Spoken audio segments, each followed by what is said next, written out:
Hello student, welcome to our lecture. Okay, जो हमने पिछले लेक्चर में देखा था वीवीटीआई करके सिस्टम। ओके, और वहाँ ही मैंने बता दिया था कि एक सीआरडीआई करके एक सिस्टम होता है। Okay, so here the time. आज हम इसी सीआरडीआई के बारे में जानेंगे। ओके, क्या है सीआरडीआई? जैसे वीवीटीआई एक इंजन परफॉर्मेंस का सिस्टम है, बराबर। जैसे वीवीटीआई एक इंजन परफॉर्मेंस का सिस्टम है, वैसे ही सीआरडीआई है एक वो इंजन का परफॉर्मेंस बढ़ाता है। ओके, देन सी क्या है अभी सी आर डी आई जो है, बराबर, जो सी आर डी आई है उसका फुल फॉर्म है उसका कि भाई सी आर डी आई का मतलब होता है common rail direct fuel injection.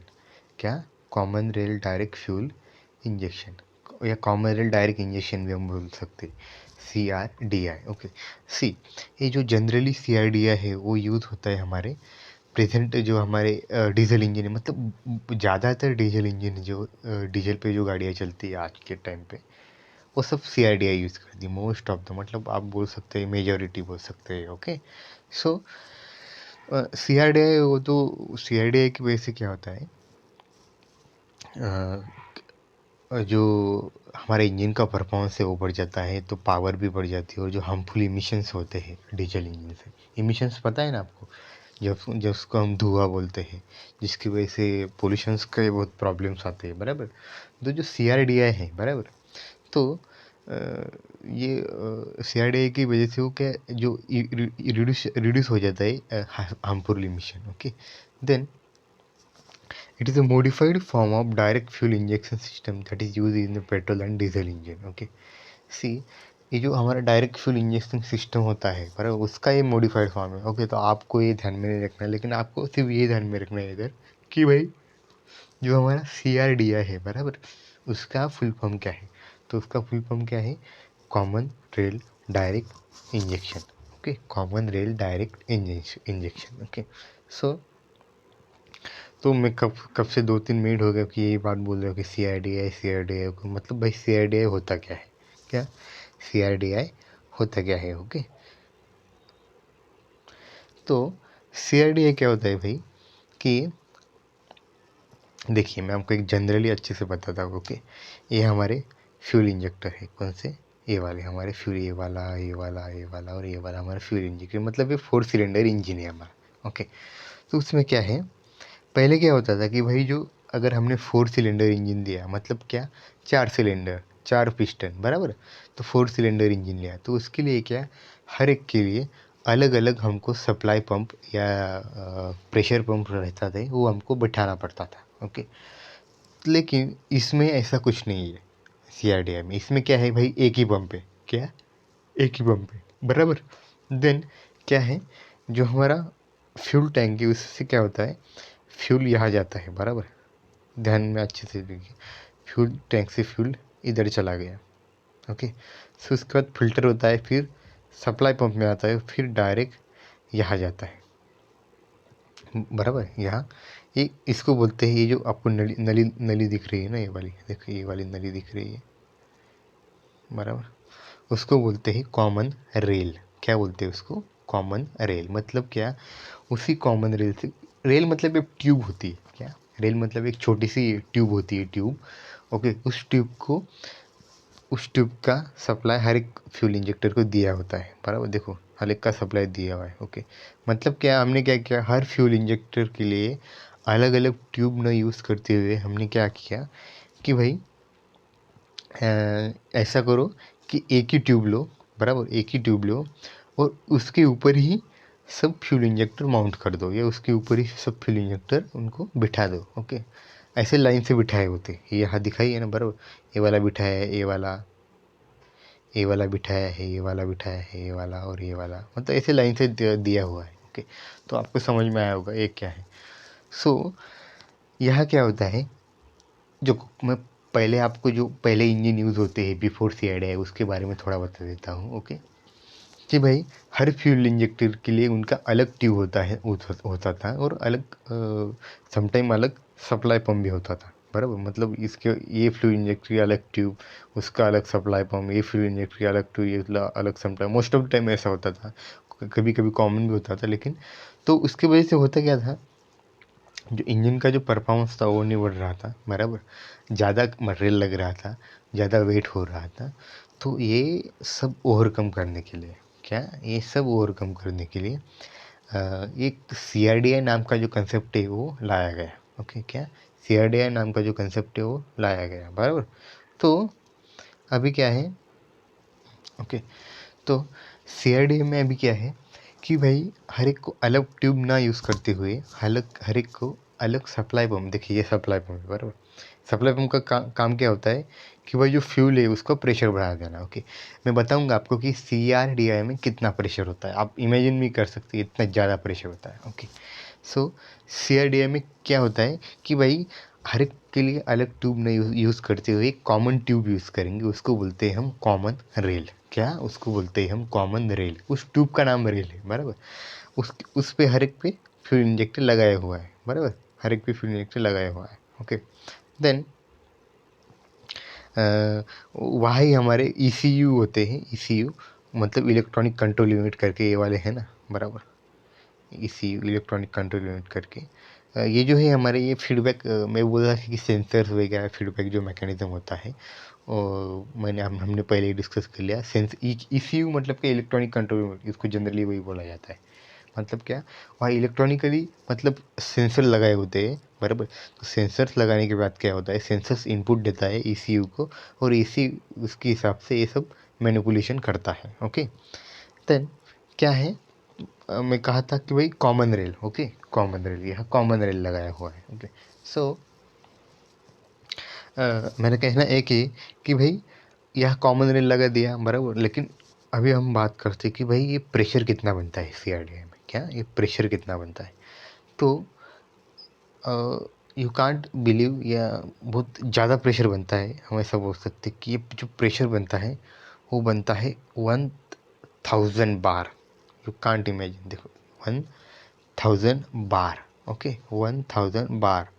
सी, ये जो प्रेशर है, बराबर, ये डीजल को इतना कंप्रेस कर देता है, मतलब 1000 बार तक। ओके, जो हमारा एटमॉस्फेरिक प्रेशर है, मतलब जहाँ हम अभी एटमॉस्फेयर में बैठे हैं, आप अपने रूम में बैठे होंगे, मैं अपने रूम में बैठा हूँ, ये जो प्रेशर है हम पे जो एक्ट हो रहा है प्रेशर, ये 1 बार का प्रेशर है, बराबर। ओके, और हम अगर ऐसा बोले कि जो हम टू व्हीलर में हवा भरते हैं उनके व्हील्स में, बराबर, तो उनका जो प्रेशर होता है वो अंदाजन होता है 40 बार तक। ओके, तो आप इमेजिन कर सकते हैं कि भाई वो कितना प्रेशर रहता होगा, क्या, कि भाई वो कितना प्रेशर रहता होगा। 40 बार का जो टायर होता है हमारा प्रेशर व्हीकल का, वो कितना प्रेशर रहता है, अगर हम बात कर रहे हैं 1000 बार की। सो इमेजिन कि कितना प्रेशर में वो हमारे डीजल रहता होगा उस कॉमन रेल में। ओके, ओके, तो क्या है, in the starting of CRDI engine, in the starting of CRDI engine, solenoid valve is used, that is now replaced by the piezoelectric injector in the third generation CRDI engine. Okay, कि भाई हाँ, अभी सुन लीजिए, जो पहले CRDI engine था उसमें क्या होता था, उसमें पहले यूज़ करते थे सोलेनोइड वाला। सोलेनोइड वाला एक बेसिक मैकेनिकल कंपोनेंट है, आपको पता होगा। ओके, सो लेकिन उसका एक्यूरेसी वगैरह बढ़ाने के लिए हमने क्या किया अभी, कि हमने अभी यूज़ करने लगे अभी पीजो इलेक्ट्रिक इंजेक्टर। क्या, पीजो इलेक्ट्रिक इंजेक्टर, या हम उसको बोलते हैं पीजो इलेक्ट्रिक। आपको पता होगा कि एक मटेरियल होता है, बराबर। देखिए मैं आपको बता देता हूँ शॉर्ट में, पीजो इलेक्ट्रिक क्या होता है, एक मटेरियल होता है, एक ब्लॉक जैसा होता है, उस पर अगर हम फोर्स लगाएं तो क्या होता है, वो इलेक्ट्रिसिटी पैदा करता है। क्या, उस पर अगर हम फोर्स लगाएं तो क्या होता है, इलेक्ट्रिसिटी पैदा करता है। सिर्फ आपको ये ध्यान में रखना है, ओके, बाकी का डोंट वरी। ओके, तो क्या है, जो अभी के जो थर्ड जनरेशन CRDI इंजन है उसमें क्या होता है, इंस्टेड ऑफ सोलेनोइड वाल्व हम क्या करते हैं, पीजो इलेक्ट्रिक इंजेक्टर यूज़ करते हैं। ओके, ओके, सो जो पीजो इलेक्ट्रिक इंजेक्टर है is use for their ability to having great precision, and they can be hold a fuel pressure up to 300 sorry 3000 bar. Okay, मतलब पहला क्या, देखो common rail में जो प्रेशर होता है वो प्रेशर कितना होता है 1000 बार। ओके, लेकिन ये जो पीजो इलेक्ट्रिक इंजेक्टर है, बराबर, पीजो इलेक्ट्रिक इंजेक्टर, उनका जो प्रेशर होल्डिंग कैपेसिटी है, बराबर, उनका जो प्रेशर होल्डिंग कैपेसिटी है वो 3000 बार तक है, मतलब 2000 बार extra, you can imagine. Okay, 2000 बार एक्स्ट्रा। सो आई होप आपको ये समझ में आया होगा। Okay, so CIDI stand for common rail direct injection, मैंने पहले बताया, it is a type of diesel engine. Okay, it was considered to be the revolution of the fuel injection system. Okay, ये कोई आपके, और Hyundai और किया का उसमें ज़्यादा यूज़ किया जाता है CIDI, क्योंकि Hyundai, आपको पता है Hyundai नाम की गाड़ी और किया नाम की गाड़ी। ओके, देन नेक्स्ट हम पढ़ते हैं, CIDI demonstrate direct injection of the fuel into the cylinder of the engine via single common rail called a common rail which is connected to the all fuel injector। मैंने जो अभी diagram में ही बता दिया था इसके बारे में। ओके, सो आगे क्या है, whereas ordinary direct fuel have to build up pressure new for every injection cycle, the new common rail engine maintain constant pressure regardless of the engine sequence। देखो इतना ज़्यादा 1000 बार का प्रेशर होता है, मतलब वो कांस्टेंट ही रहेगा, बराबर, उसमें ज़्यादा कुछ देखने की बात नहीं। Okay, the pressure then remain permanently available through the fuel line. The engine electronic timing regulate injection pressure according to the engine speed and load. Okay, मतलब क्या,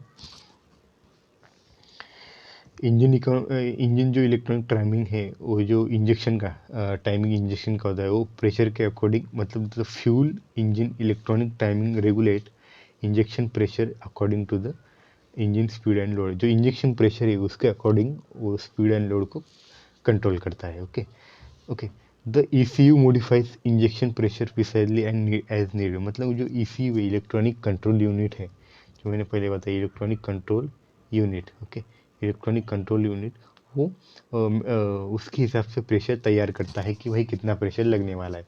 इलेक्ट्रॉनिक कंट्रोल यूनिट मतलब कि जो सेंसर्स वगैरह, इन सबको हम बोल सकते हैं electronic control unit. Okay, in other word compression and injection occur independently of each other. The technique is allowed to be fuel injected as needed, saving the fuel and rolling the emission। Okay, मतलब क्या कि भाई इसकी वजह से क्या होता है, जो हमारा फ्यूल का जो बचत है, मतलब हम उसको बोलते हैं कि बचाव हो जाता है फ्यूल का। ज़्यादा अननेसेसरी फ्यूल कभी नहीं यूज़ होता है। क्या, अननेसेसरी फ्यूल कभी भी यूज़ नहीं होता है। ओके, देन अभी बढ़ते हैं हम working of CIDI engine. See most of the working मैंने आपको पहले ही बता दिया है, फिर भी मैं पढ़ लेते हैं क्या है। Okay, in modern CIDI engine injector are controlled by engine control unit. Okay, which opens the each injector electronically rather than mechanically. Okay, क्या, दो हमारे इलेक्ट्रॉनिक कंट्रोल यूनिट है वो क्या है, in the modern CIDI engine the injector are controlled by the engine control unit which open the each injector electronically rather than mechanically. मतलब क्या, जो हमारे फ्यूल इंजेक्टर है वो इलेक्ट्रॉनिकली कंट्रोल होते हैं, मतलब उसमें ज़्यादा प्रेसिजन होता है, बराबर। Then the time interval and timing of the fuel injector are controlled by the microprocessor based in the control system. मतलब क्या, ये सब कंप्यूटर या मैकेनिक या इलेक्ट्रॉनिकली ऑपरेटेड होता है, बराबर। The microprocessor get input from various multiple sensor and based on that input it calculate the amount of diesel and the timing when diesel should be injected in each cylinder। मतलब क्या, जो sensors की तरफ से micro processor को input आते हैं उसके हिसाब से ही भाई वो काम करता है, मतलब कितना फ्यूल देना है, कब देना है, टाइमिंग क्या है, ये सब। Okay, most of the CIDI engine use accelerator pedal position sensor, crank position sensor, pressure sensitivity से प्रेशर सेंसर्स के नाम है। Okay, this sensors and micro processor help up the maximum output from diesel engine and also improve factor like fuel economy. Okay, मतलब क्या है, ये generally एक computer based system है, माइक्रो प्रोसेसर वगैरह लगे होते हैं। माइक्रो प्रोसेसर एक कंप्यूटर का एक चिप बोल सकते हैं हम उसको। ओके, सो एडवांटेज क्या है हम उसका देखते हैं भी। CIDI system has lots of advantage like this technology more power is developed by engine, it increase fuel efficiency, reduce noise, increase stability, voluमेट्रिक रिडक्शन, ये सब हम उसको बोल सकते हैं। ओके, मतलब ये जनरल जो है अपने इंजन के, आप बोल सकते कि भाई इसको परफॉर्मेंस बढ़ जाता है, उसका एफिशिएंसी बढ़ जाता है, then and then okay, very high pressure अच्छा होता है, वो micro processor micro computer base होता है, सब मतलब एक ऑटोमेटिकली सब कंट्रोल होता है। तो इसकी वजह से क्या होता है, इसका जो अपना कैपेसिटी है, इसका जो एफिशिएंसी है वो ऑटोमेटिकली बढ़ जाएगी, उसमें कुछ ज़्यादा नई बात नहीं है। ओके, और इसका जो डिसएडवांटेज है, इससे technology increase the cost of engine, also this technology can't be implement to ordinary engine. मतलब क्या चाहिए, देखिए अगर किसी इंजन में इतना अगर माइक्रो प्रोसेसर वगैरह इतना अगर सेंसर्स अगर लग रहे हैं, ओके, तो ऑब्वियसली भाई उसका कॉस्ट बढ़ेगा। क्या, ऑब्वियसली उसका कॉस्ट बढ़ेगा। ओके, सो इसका मेन कंसर्न ये है कि भाई CRDA इंजन एक वो अपने जो कॉमन इंजन है इनसे ज़्यादा महंगे होते हैं। क्या, उनसे ज़्यादा महंगे होते हैं। सो हम कह सकते हैं कि ऑर्डिनरी जो गाड़ियाँ होती है उसमें ज़्यादातर CRDA इंजन नहीं यूज़ होते, और अगर जिसमें किसी में अगर CRDA इंजन यूज़ हो रहे हैं, बराबर, तो उनका जो कॉस्ट है ऑब्वियसली थोड़ा बढ़ जाता है। Okay, so this is all about CRDA engine. Okay, हमने आई थिंक यहाँ लेक्चर एंड होता है। ओके, सो यू गॉट क्या कि भाई आज क्या बताया, ऐसा CRDA है, आपको कभी कभी एग्जाम में पूछा जाता है कि कॉमन रेल बता देना है और या फ्यूल इंजेक्टर बता देना है। ओके, और इलेक्ट्रॉनिक कंट्रोल यूनिट और माइक्रो प्रोसेसर कैसे काम करता है ये आपको वहाँ भी एक्सप्लेन करना है। ओके, होप सो कि आपको आज का लेक्चर ध्यान में आया होगा, आपको समझ में आया होगा। ओके, सो मैं आज का लेक्चर यही ख़त्म करता हूँ, और हम अभी मिलेंगे अपने आने वाले अगले लेक्चर में। ओके, ओके, ठीक है।